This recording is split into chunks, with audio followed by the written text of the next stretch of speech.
Hello दोस्तों, आज की कहानी है इश्क का जादू, जिसका ये पार्ट 64 है। अगर आपको कहानी पसंद आती है तो प्लीज़ इसे लाइक कीजिए, शेयर कीजिए और आप इस चैनल पे नए हैं तो प्लीज़ इस चैनल को सब्सक्राइब कीजिए।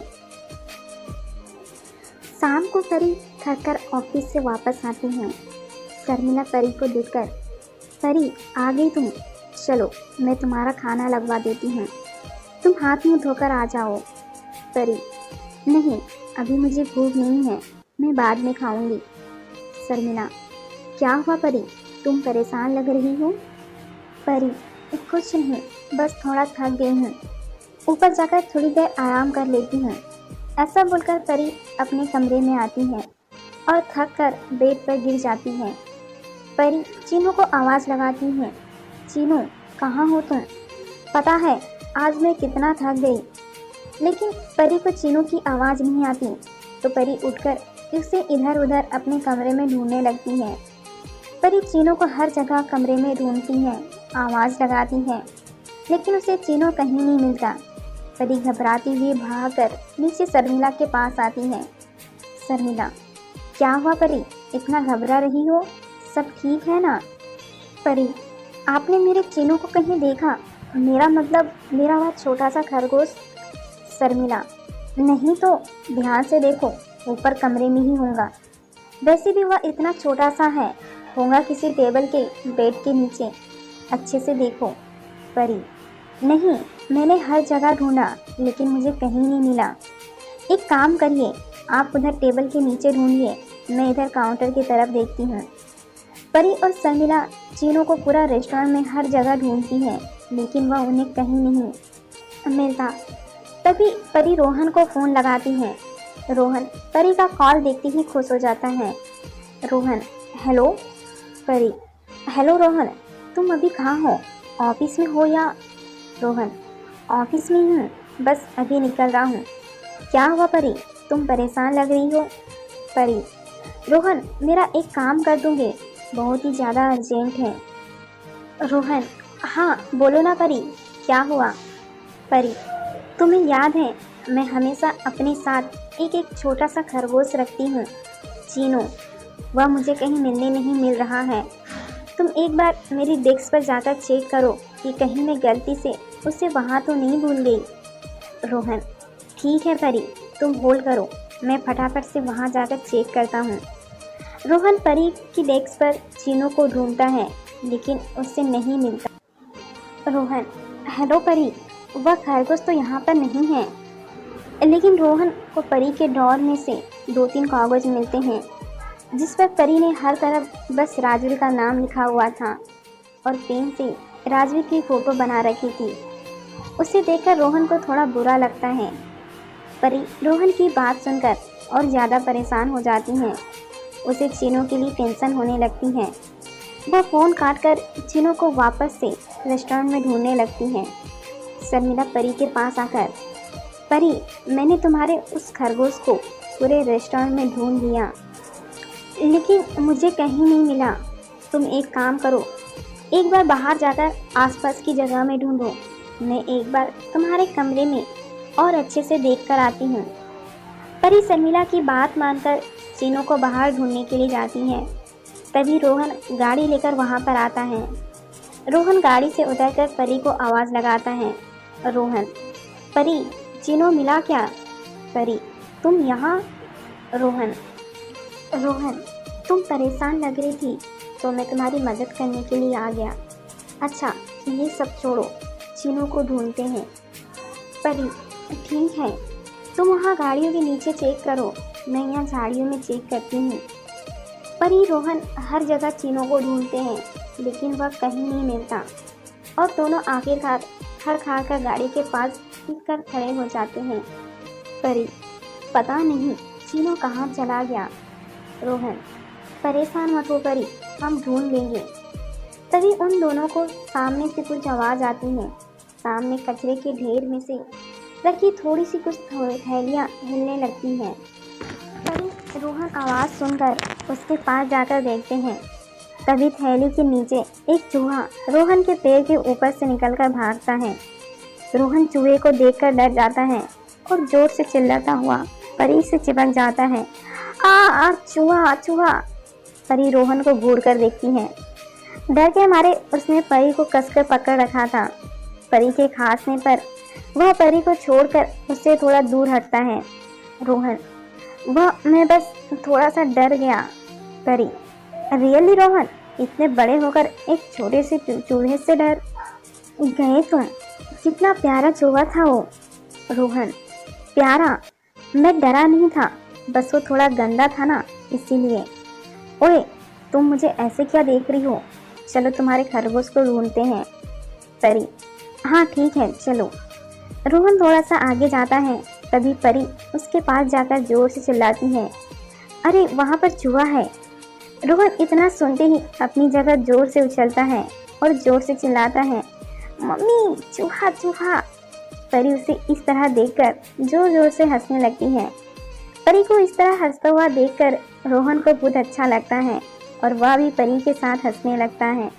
रोहन, बहुत टाइम के बाद मैंने तुम्हें इस तरह खुलकर हंसते हुए देखा है। तुम हंसती हुई बहुत प्यारी लगती हो। परी रोहन की बात सुनकर अचानक से चुप हो जाती है। अच्छा रोहन, बहुत देर हो गई है, तुम्हें अब चलना चाहिए। वह इससे आगे शायद नहीं जा सकता। मैं कल यहाँ आसपास के सीसीटीवी फुटेज चेक कर लूँगी। रोहन परी के पास आकर, ठीक है, लेकिन अगली बार तुम्हें कोई हेल्प चाहिए हो तो भाई से पहले मुझे ज़रूर याद करना। परी, रोहन, नहीं, मेरे कहने का कोई गलत मतलब नहीं है। मैं बस यह कहना चाहता हूँ, अगर तुम किसी मुसीबत में हो तो भले ही मेरे भाई को 3 बार याद करना, लेकिन एक बार मुझे ज़रूर याद करना। चाहे 10 बार भाई को याद करना, लेकिन एक बार, सिर्फ एक बार मुझे याद करना। मैं तुम्हारी हेल्प ज़रूर करूँगा। ओके बाय परी, गुड नाइट। परी, गुड नाइट रोहन, अपना ध्यान रखना। रोहन के जाने के बाद, सॉरी रोहन, तुम मेरे सबसे प्यारे दोस्त हो और हमेशा रहोगे, लेकिन राजवीर की जगह कोई नहीं ले सकता।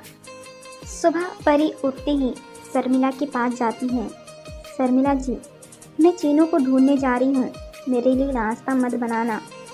तभी परी के पास एक अननोन नंबर से फ़ोन आता है और वह फ़ोन निशान का होता है।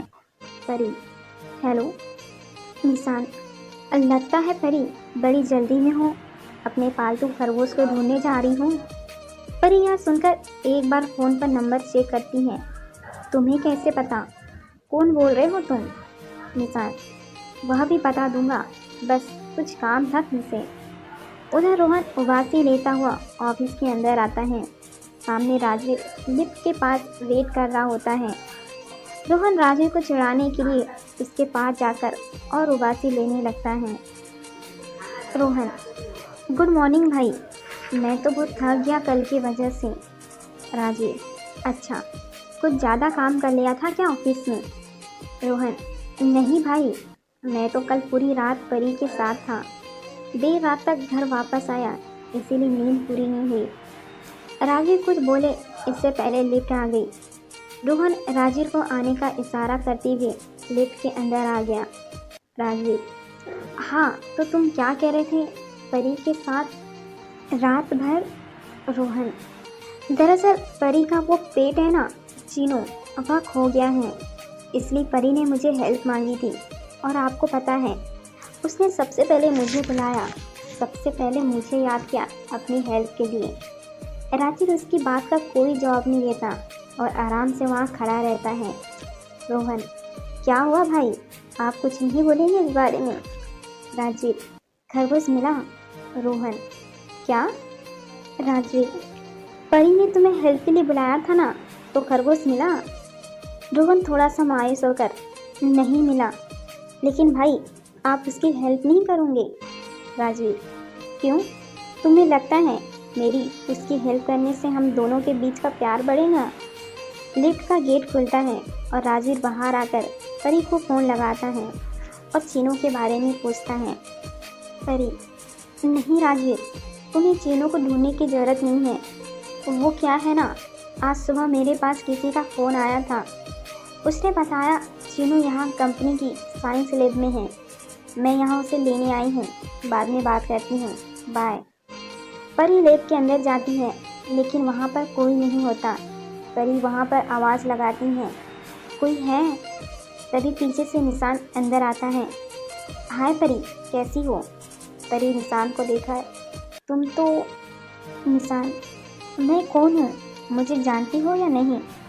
यह मायने नहीं रखता, अभी सिर्फ यह मायने रखता है कि तुम कौन हो आखिर। परी यह सुनकर थोड़ा डर जाती है। तुमने कहा था ना, मेरा खरगोश तुम्हारे पास है, मुझे इसे वापस दे दो। निशान हंसता हुआ परी की तरफ देखता है। बड़ी जल्दी है तुम्हें? देखो, वैसे भी तुम और मैं एक ही कंपनी में काम करते हैं, तो ऐसे में हम एक दूसरे को अच्छे से जान लेना ज़्यादा बेहतर होगा, है ना? वैसे मुझे एक चीज़ समझ नहीं आ रही, इसे समझाने में मेरी मदद करोगी? ऐसा बोलकर निशान सामने रिमोट से टीवी चलाता है, जिसमें परी के गायब होने वाला वीडियो होता है। परी इस वीडियो को देखकर पूरी तरह से घबरा जाती है। या मैं कुछ समझी नहीं, मुझे नहीं पता ये सब क्या है। निशान, कोई बात नहीं, घबराने की ज़रूरत नहीं है, मैं तुम्हें समझाता हूँ अच्छे से।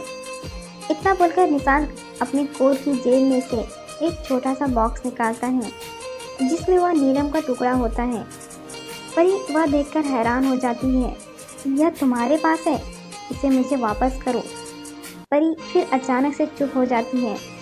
उसे अपनी गलती का एहसास होता है कि उसने जल्दी जल्दी में गलत बोल दिया। निशान, मतलब मेरा शक बिल्कुल सही है, बहुत से राज है तुम्हारे पास, चलो एक डील करते हैं। परी थोड़ा गुस्से से, मेरे पास तुम्हारी बकवास सुनने का टाइम नहीं है, चुपचाप से मुझे मेरा चीनू वापस दे दो और मुझे जाने दो यहाँ से। निशान, अरे वाह, यह तो सोने पर सुहागा हो गया। तुम इस लाखों की नीलम के टुकड़े की बजाय उस छोटे से खरगोश के पीछे पड़ी हो, मतलब यह खरगोश इससे भी ज़्यादा इम्पोर्टेंट है। ऐसा बोलकर वह एक कांच के बॉक्स की तरफ इशारा करता है, जिसमें चीनो बंद है। परी चीनो की तरफ देखकर उसके पास जाने लगती है। निशान, बिल्कुल नहीं परी, यह गलती मत करना, वह कोई साधारण सा बॉक्स नहीं है। यह देखो, मेरे पास उस बॉक्स का एक रिमोट है, यहाँ से एक बटन दबाया और तुम्हारे उस पालतू जानवर के चिथड़े हो जाएंगे। परी ये सुनकर घबरा जाती है। प्लीज़ नहीं, देखो तुम ऐसा कुछ नहीं करोगे, क्या चाहिए तुम्हें? निशान, अब आई ना काम की बात पर, बस ज़्यादा कुछ नहीं, सिर्फ इतना बताओ, तुम आखिर हो कौन और यह नीलम तुम्हारे पास कैसे आया? बस तुम मुझे इतना सा बता दो, उसके बाद मैं तुम्हारे उस खरगोश को छोड़ दूंगा, सिंपल। परी धीरे से चीनों के पास जाने लगती है। निशान, यह गलती मत करना परी, सिर्फ एक बटन और तुम्हारे चीनों का काम तमाम। बस मुझे इतना बता दो, आखिर तुम्हारा राज क्या है? क्या है ऐसा जो आखिर तुम हम सबसे छुपा रही हो? परी अपने हाथ पीछे करके जादू से उस बॉक्स को खोलने की कोशिश करती है, लेकिन उसका जादू काम नहीं कर पाता। परी अपने मन में, क्या करूं, कुछ समझ नहीं आ रहा, मेरी शक्तियाँ भी काम नहीं कर रही, कहीं ये इंसान मेरे चीनों को कुछ ना कर दे। परी यह सोचती हुई निशान की तरफ बढ़ती है और उसके हाथ से रिमोट छीनने की कोशिश करती है, और छीना झपटी में वो रिमोट निशान के हाथ से नीचे ज़मीन पर गिर जाता है। परी और निशान नीचे रिमोट को लेने के लिए आगे बढ़ते हैं, लेकिन निशान परी को पकड़कर जोर से पीछे की तरफ धक्का दे देता है, जिससे परी वहाँ पर रखी टेबल से टकरा जाती है और वहाँ पर रखे सारे सामान नीचे गिर जाते हैं और टूट जाते हैं। रिमोट निशान के हाथ में आ जाता है और वह बटन दबाने वाला होता है कि परी खड़ी होकर वापस उसे रिमोट छीनने की कोशिश करती है। निशान वापस से परी को पकड़कर जोर से धक्का दे देता है, जिससे परी टेबल के पास गिरती है और नीचे टूटकर गिरी हुई कांच का एक टुकड़ा परी के हाथ में लग जाता है। निशान जैसे ही परी के हाथ की तरफ देखता है तो वह देखकर एकदम से डर जाता है।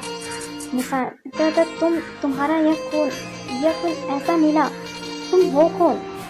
परी डर से अपना हाथ पीछे कर लेती है। निशान एक डरावनी मुस्कुराहट अपने चेहरे पर लाकर परी की तरफ बढ़ने लगता है और परी धीरे धीरे अपने हाथों से पीछे बैठे बैठे खिसकने लगती है। वह धीरे धीरे अपना हाथ परी के बालों से पकड़ने के लिए बढ़ाता है और परी डर के कारण अपनी आंखें बंद कर लेती है। निशांत परी की तरफ नीचे झुकता है और तभी पीछे से आकर राजीव उसे पकड़ लेता है और जोर से एक मुक्का उसके चेहरे पर मारता है और निशांत दूर जाकर गिरता है।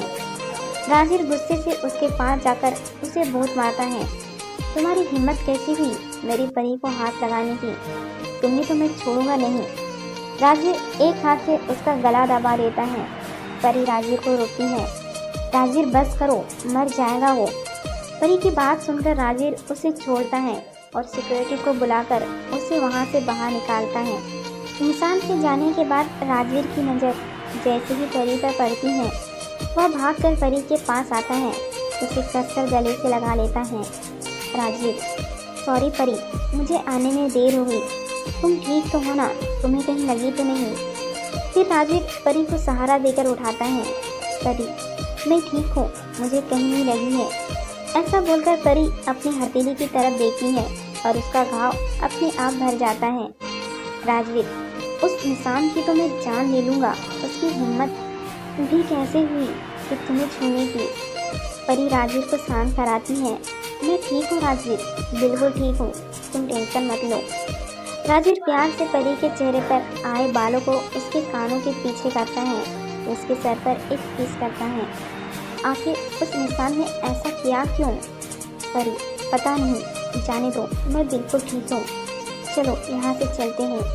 परी राजवीर वहाँ से जाने लगते हैं। तभी परी को कुछ याद आता है।